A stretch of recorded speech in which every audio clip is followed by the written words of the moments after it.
The Buzz with Jess Lujan. Welcome back with my in-studio guest, former Senator Rory Respicio.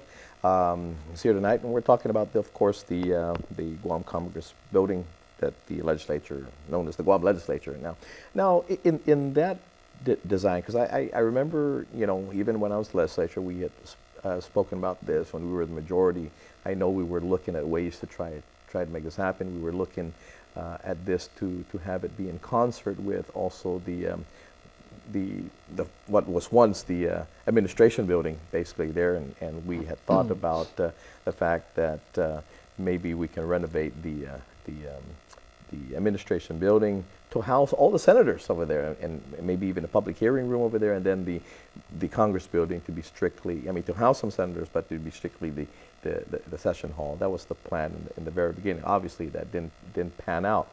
Now, here's the thing, and we're looking about our savings as well. What was the plan to consolidate, to try to bring the senators all together into one facility? Because we know the Congress building cannot accommodate that. Folks will say, hey, how come when it was 21, all the senators were able down there, and now we're able to be housed down there? Now there's 15, we can't house them all. So actually the original plan was just to restore the session hall area, which would have had the session hall and the public hearing room. Okay. Back then, to answer that question, they had modular homes. Makeshift offices were central, and the senators were all there in the back. If we had just went with the original plan to restore the session hall, the legislature would still have to rent the building that it's in to have the legal office, the administrative office, the clerk, the archives, and all the support staff. Yeah. So that's why I proposed doing phase 2, not even knowing where the money was going to come from, but to authorize the architect to look at a phase 2 where he can do a cost benefit analysis of how much it would cost versus how much we would save.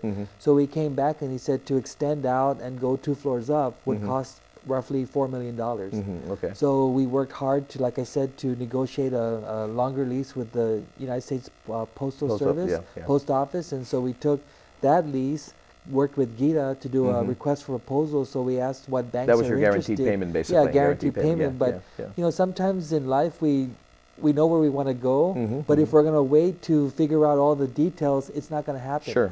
So it was a simultaneous approach. There was some senators at the time who voted no on my resolution to look at phase 2 because they said, where are you going to get the money? Yeah.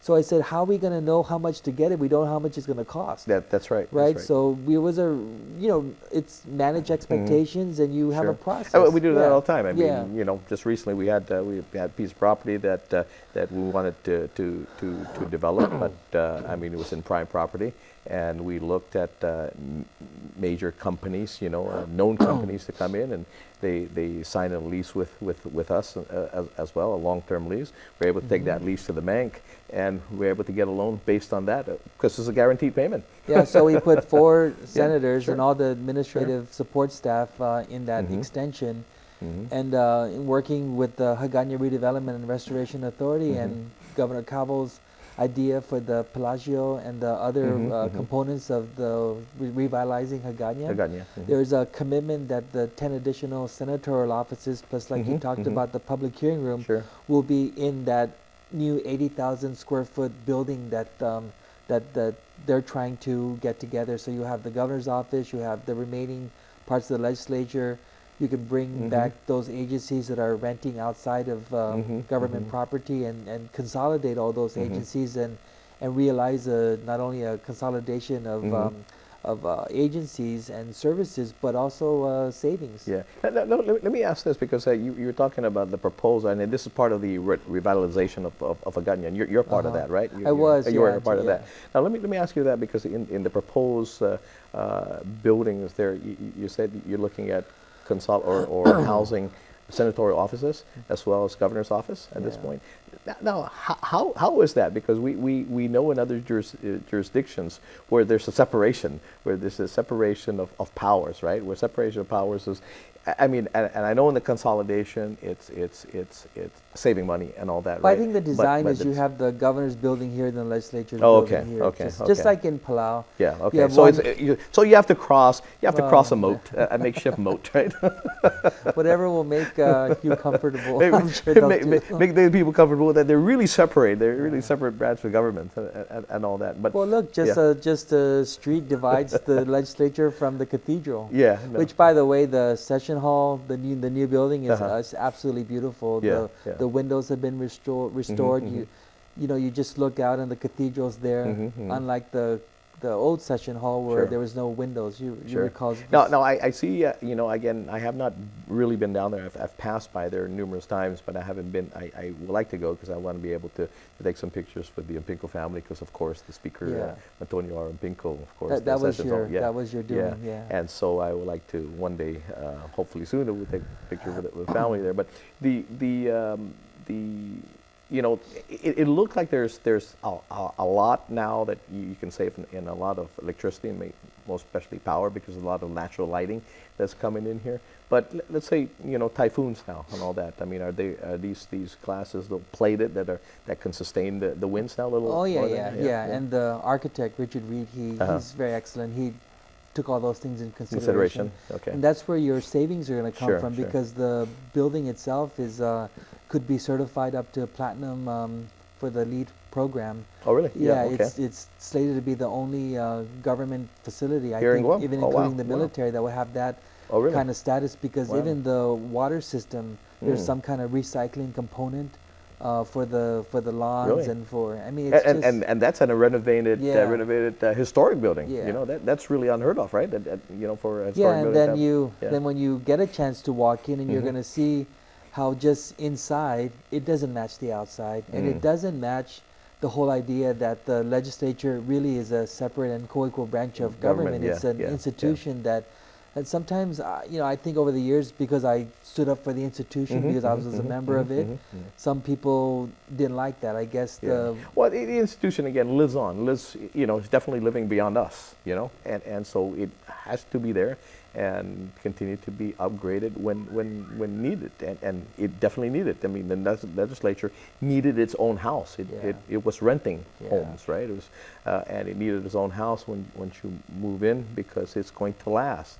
You give it something, and you've designed it to the fact. Of course, there's limitations, but you go with the ambiance and make it a place of dignity. Let's imagine if they had moved in, because there was an occupancy permit, and they used folding tables and chairs for 2 months. By this time, all the furniture would have been in, it would have been assembled. Mike Nicholas could have focused on doing that, doing things such as making payroll. If you recall, they missed their first payroll at the legislature. The legislature's employees had a payless payday. It was what they called the paid delay payday. But even still, those who worked for the first 40 hours, they didn't get that 40-hour work week because then the other 40 hours came from the 33rd legislature. And it's never happened before. And we spoke about this when you were my guest on radio, which was on TV as well. But I did not understand how that happened because there's transitions.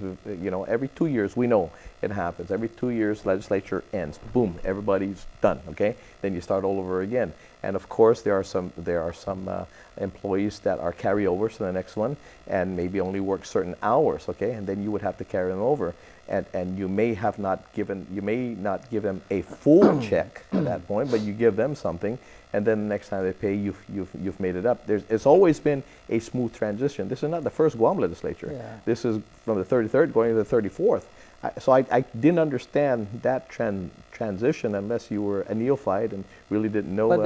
But there's no excuses because they didn't determine their leadership till about a week before their inauguration. But usually, what happens transition from November till January is you start to identify those staff that you want to be in your central operations but no decision was made until the week before. And even at that, it was just very chaotic. And instead of them coming out and saying, oh, we were under a lot of pressure, which Jermaine Alerta, to his credit, he said that they really didn't have the staff to process the checks. Then Mike Nicholas came out on Facebook and said that his executive director will maybe one day learn how to talk to the media because that's not entirely what happened. And he really dissed his own executive director, saying that whatever Jermaine said as an explanation wasn't what happened, and Mike had another story to cover over the fact that they did not pay their employees for the first 40 hours. I think Jermaine is well versed in speaking to the media. He ran for senator. Well, if you tell the truth, you don't have a problem talking to anybody. That's right. Yeah. Anyway, I'm going to take a quick break. Come back and say goodbye. Okay.